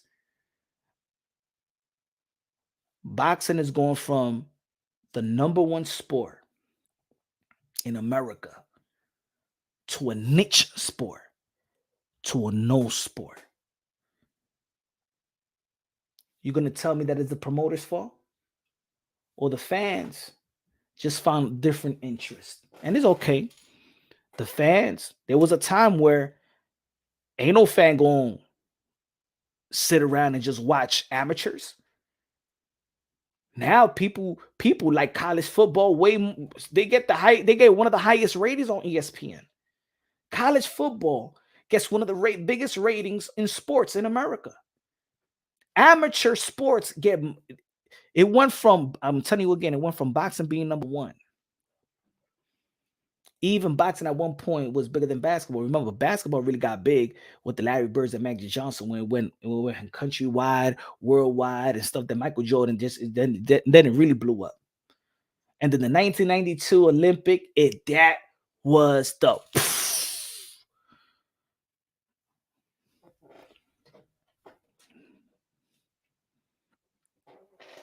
Now, I'm not going to say that everything is the fans' fault, because I do think, even though that we got Floyd Mayweather and Manny Pacquiao, I hold Floyd Mayweather and Manny Pacquiao accountable for the performance, because everybody waited for that fight. That was the fight of the century. And then the performance that both of these guys gave was absolutely a black eye. To be honest, that performance also hurt boxing bad. Many people walked away from boxing that night. They went to the UFC. Many people left the sport of boxing. Many people. I've heard so many people say, a lot of people that I knew used to watch boxing said the last time I watched a boxing event was Floyd Mayweather versus Manny Pacquiao.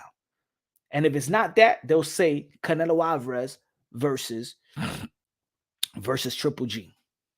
Now, speaking about Canelo Alvarez and Triple G, on Twitter today, last night, I do a lot of look, I've been scoring bouts ever since I was a young teen. That's what I do. I score bouts. It's a hobby of mine. I score bouts. I count everything. I count every punch. I slow it down. Sometimes, you know what I'm saying? I study. I do film study. That is just a hobby of mine. It's something that I've been doing for a long, long time, since I was a young teen. It's just a hobby. It's something I do each and every day. I'm addicted to film study and boxing scoring. I'm addicted to it. So yesterday, let me give you the I saw Triple G versus Canelo Alvarez 1. I saw in a fight party. I saw that fight in a fight party. So I didn't score it. No, I was listening really to the announcers and stuff like that. I thought that Triple G won by 115-113, like by one round, or it could have been a draw. The first time I ever watched it. The first time I ever watched Canelo Alvarez versus Triple G number 1. Years later, I actually scored it, right? I actually scored it without the volume like I usually do. I had Canelo Alvarez. I said, damn, Canelo, I could see it 115-113 or a draw with Canelo Alvarez. Yesterday, I did film study again. It just came up. I wanted to do Canelo Alvarez 1, Canelo Alvarez, because I said this comment the other day. And there was a few people that actually agree with me in the sport of boxing. In the sport of boxing, people actually agree with me. You know what I said? I said that Canelo Alvarez, the best Canelo Alvarez that I seen was the Canelo Alvarez that fought Triple G in the first fight. And I'm gonna tell you, and I'm gonna tell you why. Canelo Alvarez enhanced his skill set. Canelo Alvarez was elusive. We never seen Canelo Alvarez like that. We never seen Canelo Alvarez bouncing in the outside, stuff like that. He was fighting like a Floyd Mayweather that fight. Canelo Alvarez has enhanced his skill set to the point where he evolutionized the Mexican style of fighting.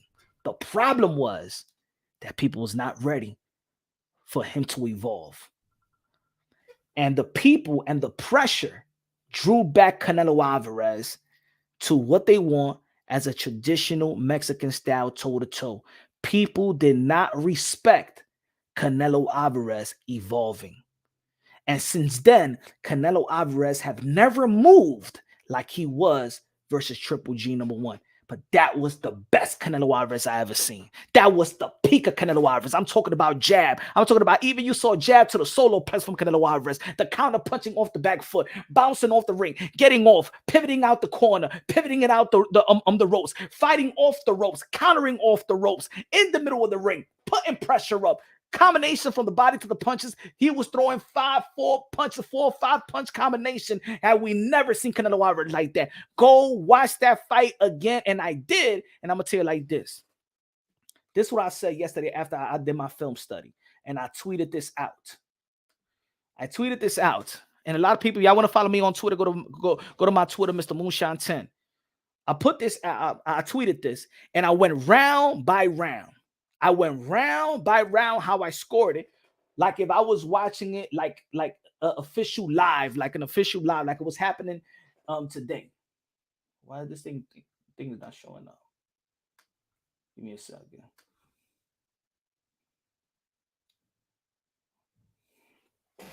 I said Canelo versus Triple G 1. I gave Canelo 115, 113. Canelo won on my scorecard. Canelo won rounds 1, 2, 3, 7, 10, 11, and 12. Now, round 7 to me was a swing round in which I gave Canelo Alvarez, but also there was another swing round, number 5, that I give to Triple G. So I could see this as a draw. If you give round 7 to Triple G, now this is my opinion. A lot of people that want to go back and forth with me about this fight want to go back and forth, and I want to talk about this fight. A lot of people that want to go back and forth with me with this fight, they always gonna be like, nah, Punch, Triple G won. Nah, man, I had a diss, man. Did you score the fight? Did you really score the fight? Nah, man, look, and then you know what they send me? They send me the copy box. I do my own copy box. Ladies and gentlemen, please don't send me no copy box from another opinion. Everybody that knows Punch Run Boxing, everybody knows how I score bouts. I counted myself. I counted live, so y'all could see that I count every punch. I mention every punch that's thrown. I mention every punch that's landed. I mention what position they in. I mention the time clock. I mention who's the ring general. I tell you the 4 criteria of the sport of the fight. Ladies and gentlemen, a lot of people forget that there's 4 criteria. There's 4 criteria. And when you are close on the punch count, and when you are close on effective aggression, and when you are close in ring generalship, you have to count the defense. And ladies and gentlemen, Canelo Alvarez, in a lot of those close rounds, had the better defense. In a lot of those close rounds, he had the better defense. I think what a lot of people got caught up with, now I'm going to tell you like this. He said Frank Fanatic got robbed. How he got robbed? Name me your score. Frank. How did he got robbed? Because he sure didn't win the number 1, number 2, number 3. He surely did not win the championship rounds. He did not win no championship rounds. But when it comes to Canelo Alvarez, I guess we like to say, well, you got to win the championship rounds. You got to take it from the champion. So the championship rounds don't count no more when it comes to Canelo Alvarez, even though that it really doesn't count on the judges. But the 10, 11, and 12, Canelo Alvarez was doing his thing. The thing is that some people like the aggression of Triple G, but at the end of the day, it's called effective aggression, in which most of the rounds, Triple G's aggression, especially in the middle rounds, were highly effective. And even though that Canelo Alvarez was landing some punches, it was the effective aggression that won those middle rounds for Triple G. Yeah, in those championship rounds in which the Canelo Alvarez moved the fight to the middle of the ring more, and when he was on his back foot, people got to understand that he was landing some shots. He was landing shots.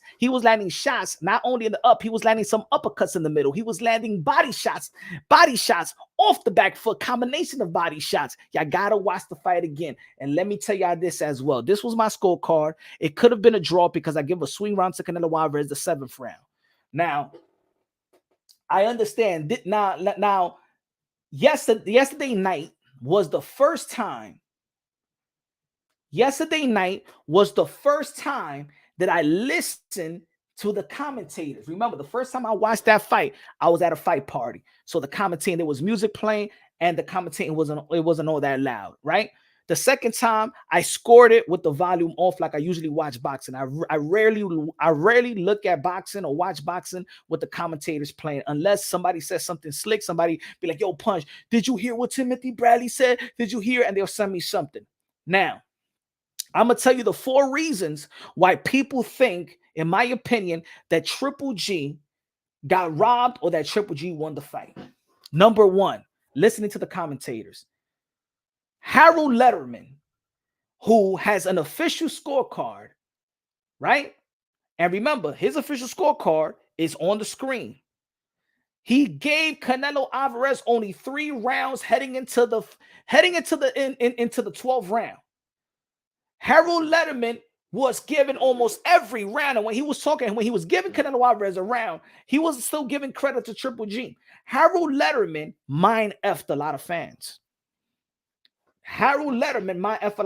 If you go back and listen to the commentators, Harold Letterman would say his reasons. Roy Jones Jr. would say, hey, yes, Triple G is landing some shots, but Canelo Alvarez is landing the more effective shots.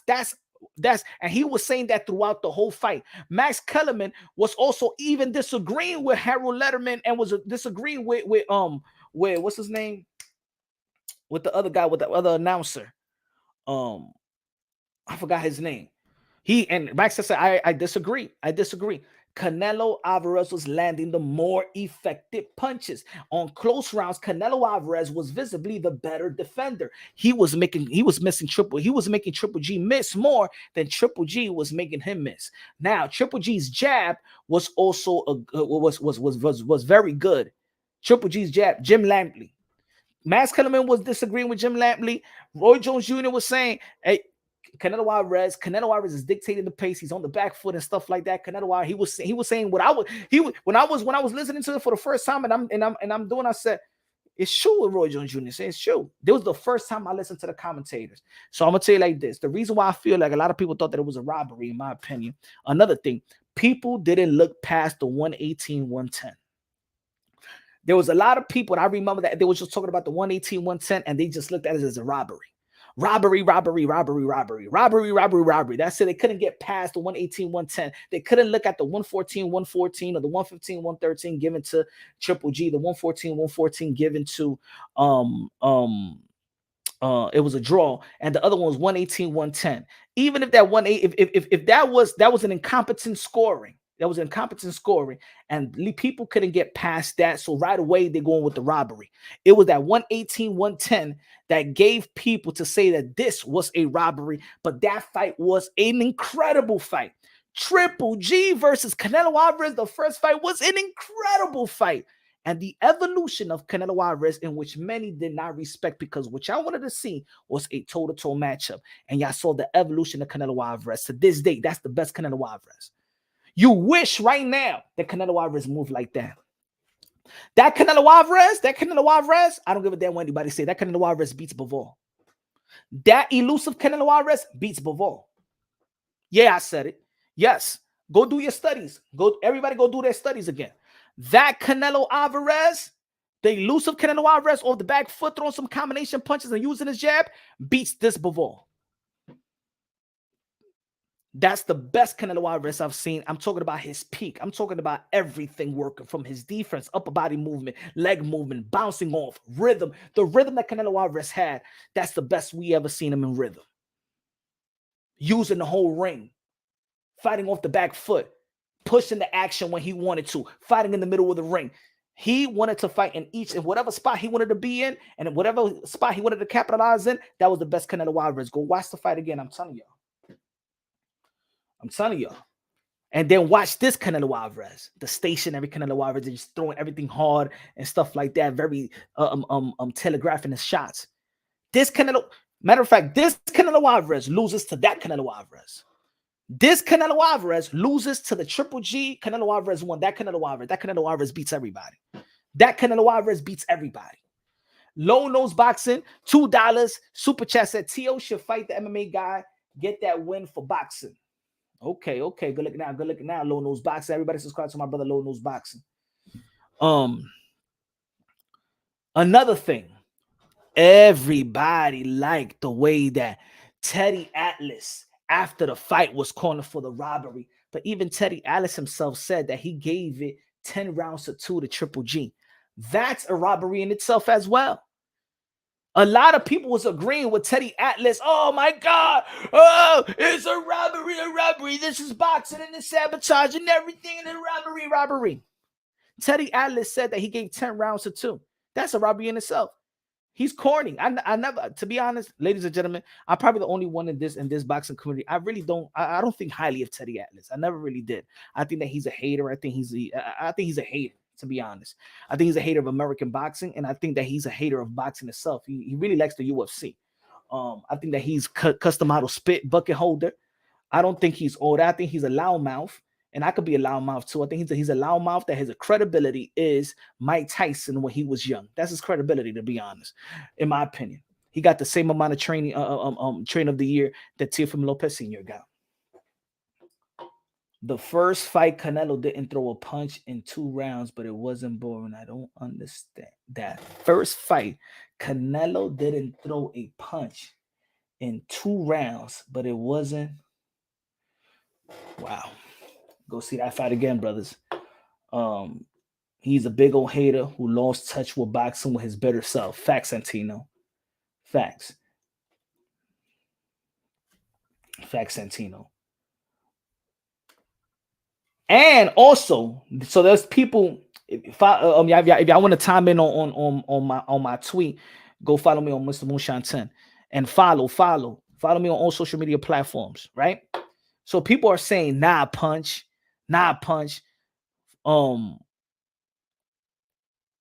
Because I said the 7th round was a swing rounds, and people saying nah, I gave the swing. I that round goes to Triple G. Abel Sanchez, and this is my first time listening to even the corners. Abel Sanchez told Triple G, you gave that round away. Stop giving that round away. Stop giving rounds away. You got to fight it throughout the last 20 seconds. Stop giving rounds away. Even Abel Sanchez thought that Triple G lost that 7th round. In the 3rd round, Abel Sanchez even told Triple G, you lost that one. Go check it out. If you think I'm lying, go check out right after the 7th round what Abel Sanchez was telling Triple G. That round to me was the close round. So even put it this way, 2 judges gave the 7th round, and not the controversial judge. Matter of fact, the controversial judge gave Triple G the 7th round. Let me see it again. I'll tell you right here. Hold on. Give me 1 second. Got it right here.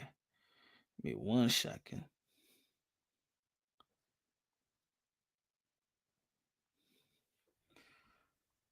Got it right here.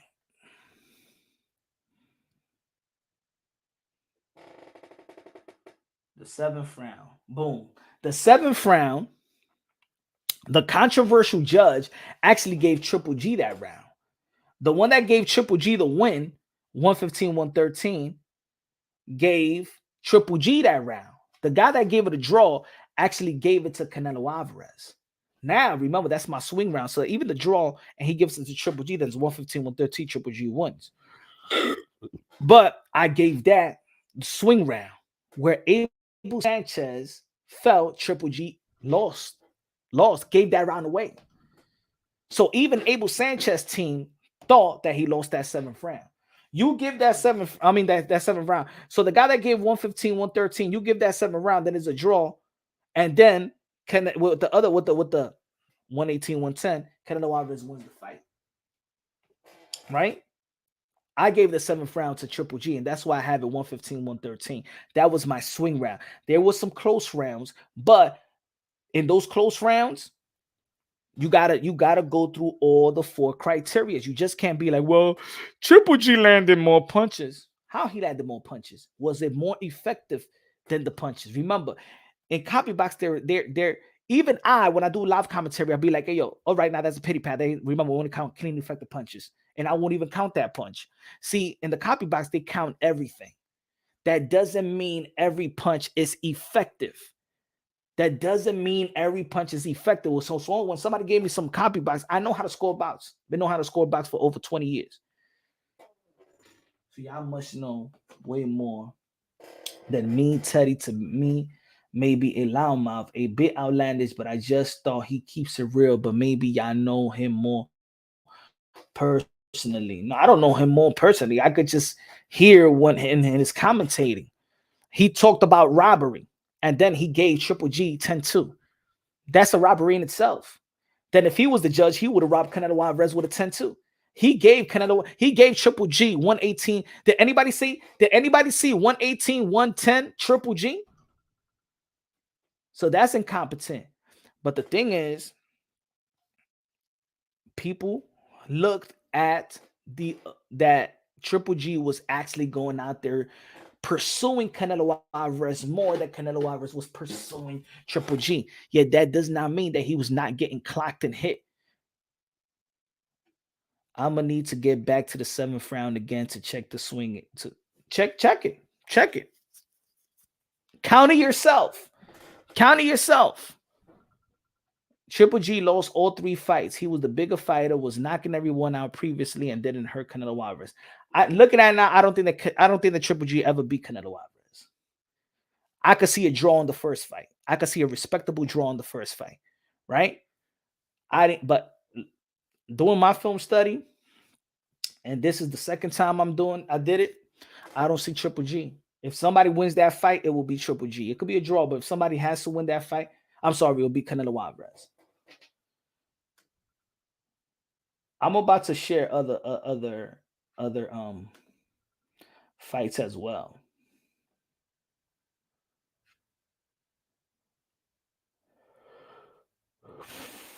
That Canelo beats up Boo Boo, right?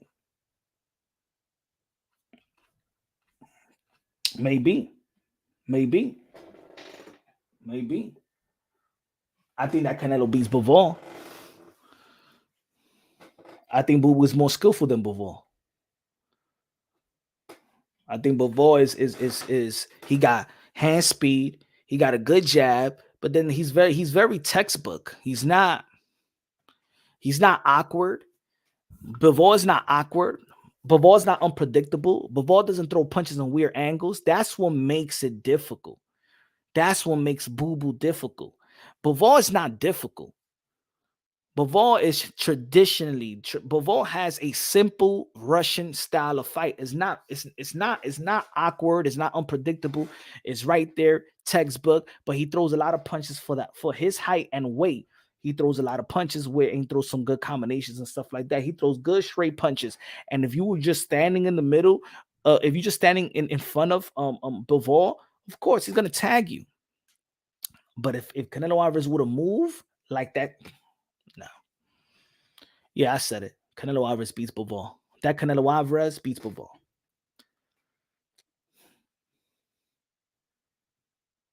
Yep. Miguel, you think that Canelo beats Floyd? That Canelo, yep. Yep. That's the best Canelo I've seen. The way he was moving, throwing shots, and it was landing hard, bro. Yo, I want people to watch because in the second fight, people said, well, Canelo Alvarez won. No, no, no, no, no. The thing is, people saw that Canelo Alvarez was just going to stand there and give you what they wanted to promote. Toe to toe Mexican style. Canelo Alvarez said, oh, you want me to stand still? You want me to stand still and fight?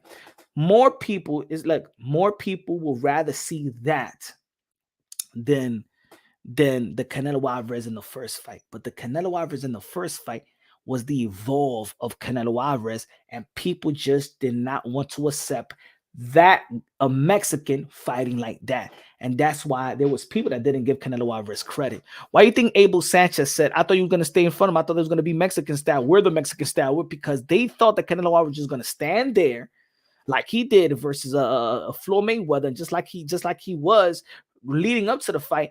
Canelo Alvarez showed improvement, and people did not allow Canelo Alvarez to grow. They didn't respect the evolve. They did not respect the enhancement of Canelo Alvarez. But if you look at the Canelo Alvarez, come on, you never seen Canelo Alvarez bounce like that. Canelo was fighting with rhythm. Canelo Alvarez was slick, and he was throwing power shots.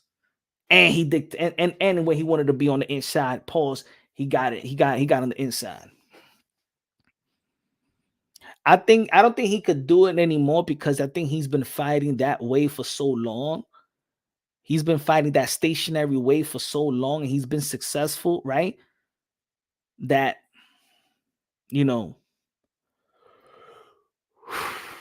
maybe his knees, maybe everybody go look at that fight again, and so y'all can see what I'm talking about.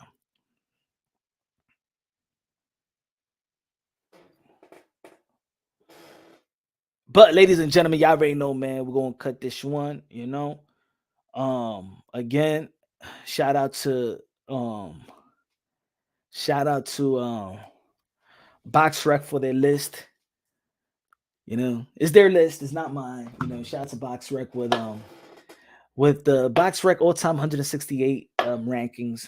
Canelo Alvarez number 1, El Rey de Boxeo, El King de Boxeo, Joe Kawasaki. He's a legend. He's a legend. Andre Ward, the son of God.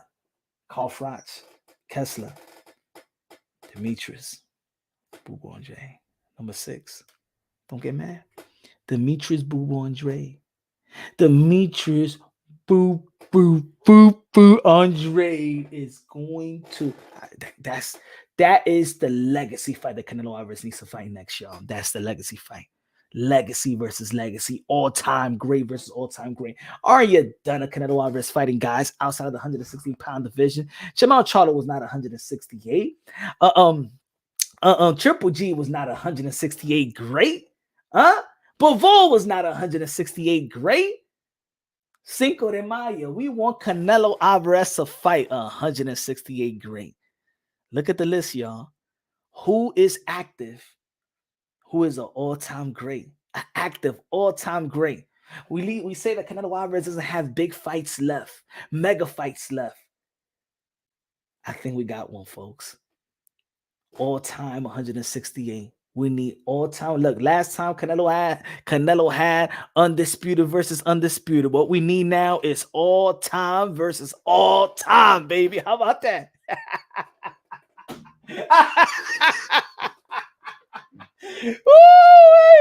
Canelo versus the great number 6, Demetrius Boo Andre Cinco de Mayo, baby. Oh man.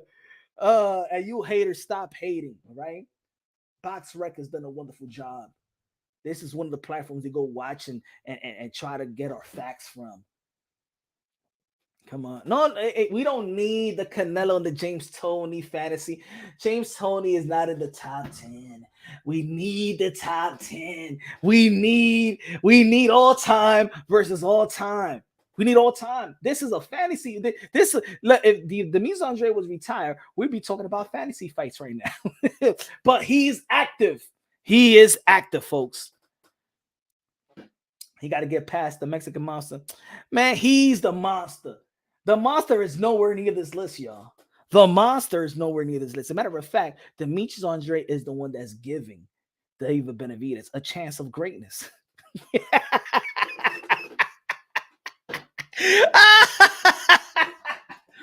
Demetrius Andrade is the one that's giving a shot to David Benavidez, a shot of greatness. We don't see David Benavidez on this list. We don't see David Benavidez on the list of greatness. We don't see the list. We don't see David Benavidez, the Mexican monster, the Ecuadorian monster, the Dominican monster, La Bandera Roja, up in this top 10 all-time 168 super middleweight list. We see number 6, Cinco de Mayo, number 1 will fight number 6 all time. Let's go. Canelo Alvarez versus Boo Boo. It's time. It's been a long time coming. Peace out, y'all.